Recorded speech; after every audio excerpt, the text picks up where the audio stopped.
जय संविधान, जय भीम, महात्मा गांधी की जय, गोडसे मुर्दाबाद।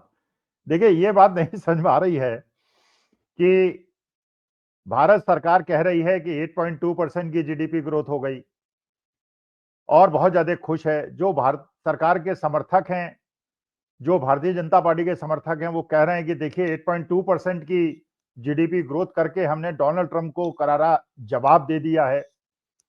उसी समय आईएमएफ कह रहा है कि भारत सरकार की जो ग्रोथ है वो सेटिस्फैक्टरी नहीं है और इसको हम सी कैटेगरी में डालते हैं, माने डाउनग्रेड करते हैं। डोनाल्ड ट्रंप 3-4 महीने पहले कहते हैं कि भारत की इकोनॉमी डेड इकोनॉमी है।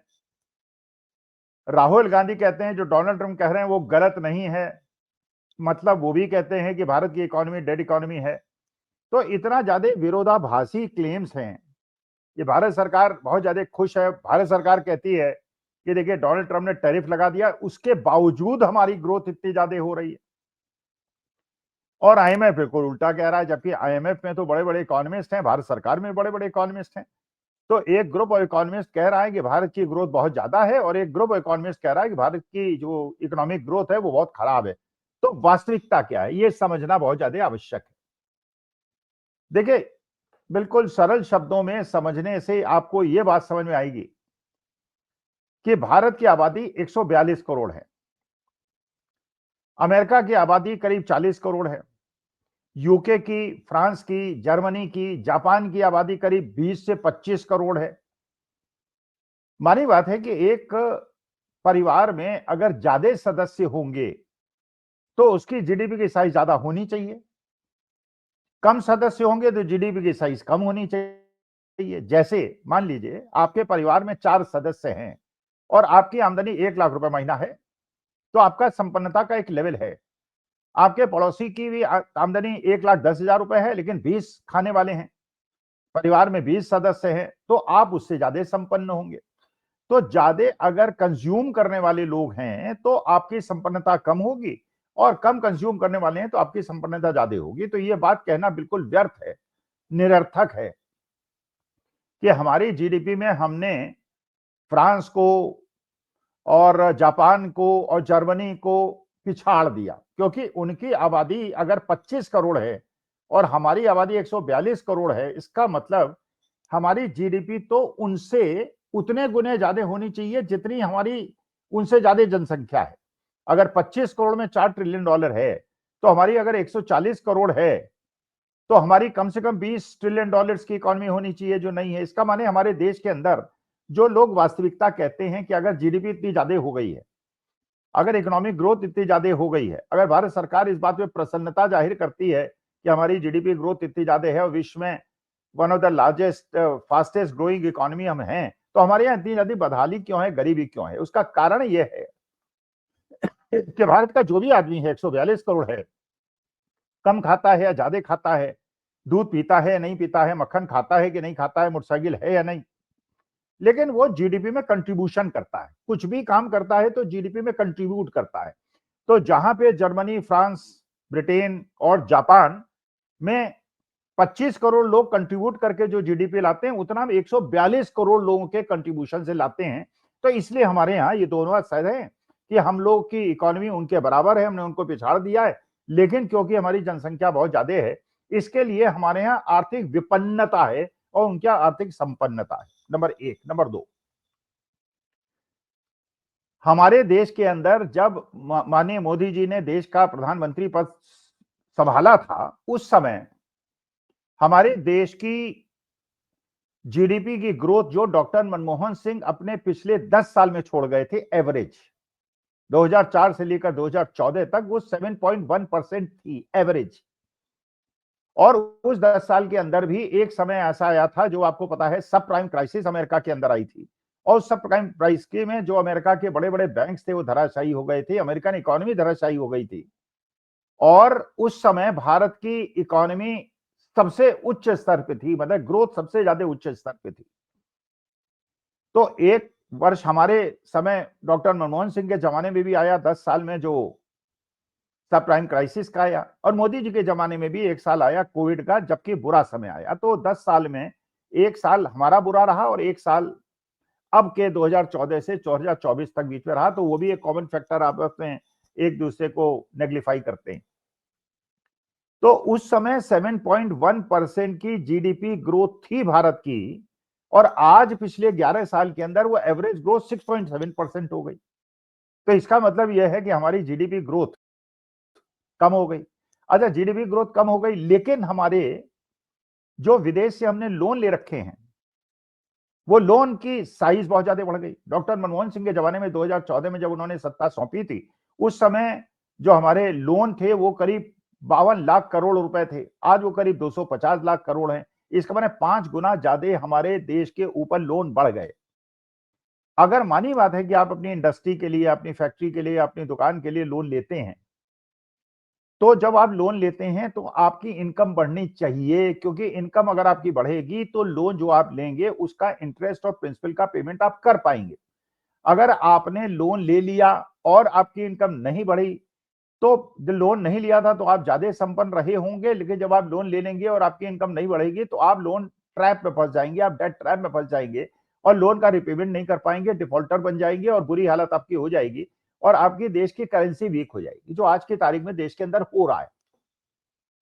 डॉक्टर मनमोहन सिंह के समय में जब उन्होंने सत्ता सौंपी थी तो 62 रुपए का डॉलर था, माने $1 की कीमत 62 रुपए थी। मोदी जी ने वादा किया था कि अगर मैं सत्ता में आ गया तो उसके बाद डॉलर और रुपए की कीमत बराबर हो जाएगी, माने 1 रुपए का डॉलर 1 रुपए में खरीदा जा सकेगा। और हुआ क्या? पिछले 11 साल के अंदर यह हुआ कि आज के तारीख में $1 की कीमत 89 रुपीज हो गई है। 89 माने करीब करीब आपका 35% का डिवैल्यूएशन, डेप्रिसिएशन पिछले 11 साल के अंदर हुआ है। अच्छा, इसका दूरगामी प्रभाव क्या होता है? जब आपकी करेंसी बहुत ज्यादा वीक हो जाती है तो जो भी चीज आप आयात करते हैं, जो भी चीज आप आयात करते हैं, आप बहुत बड़े आयातक हैं।